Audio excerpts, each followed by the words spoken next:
दर्शन करने का सौभाग्य तो नहीं छोड़ना चाहिए, क्योंकि मासिक धर्म एक शरीर की प्रक्रिया है जो प्रत्येक माताओं बहनों के शरीर में स्वाभाविक आती है, महीने में एक बार आती है। अब वो अचानक ऐसी स्थिति आ गई है और बार बार आना जाना हो नहीं सकता, तो हमें लगता है कि स्नान करके और भगवत प्रसादी चंदन जल आदि छिड़क करके भगवत दर्शन कर लेना चाहिए दूर से। ना कोई सेवा सामग्री देनी चाहिए और ना वहां स्पर्श करना चाहिए, दूर से दर्शन तो कर ही लेना चाहिए।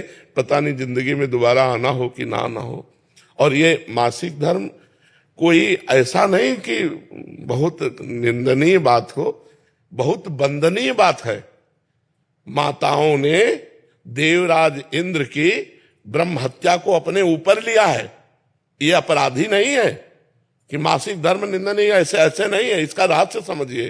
जो माताओं में मासिक धर्म होता है, देवराज इंद्र त्रिभुवन पति है और उनके द्वारा ब्रह्म हत्या बनी वृत्तासुर के मारने की, तो उस ब्रह्म हत्या को ब्रह्म ऋषियों ने विभाजित किया। पहले नदी को दिया जो फेन बुदबुदा के रूप में ऊपर होता है, दूसरा वृक्षों को दिया जो गोंद के रूप में होता है, तीसरा भूमि को दिया जो ऊषर भूमि के रूप में होता है, चौथा माताओं बहनों को दिया जो मासिक धर्म के रूप में होता है।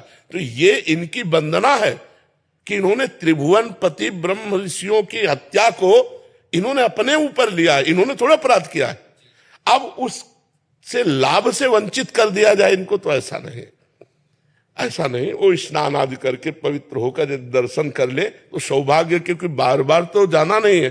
जी जी। नहीं, हम इस बात में स्वीकृति कि आप कुछ भेंट नहीं दे सकते, आप कुछ छू नहीं सकते, लेकिन दूर से दर्शन करके अपना जीवन सौभाग्य तो संभाल सकते हैं। क्योंकि इतनी मेहनत करके किसी भी धाम में सबके पास इतनी अर्थ बाहुल्यता नहीं होती।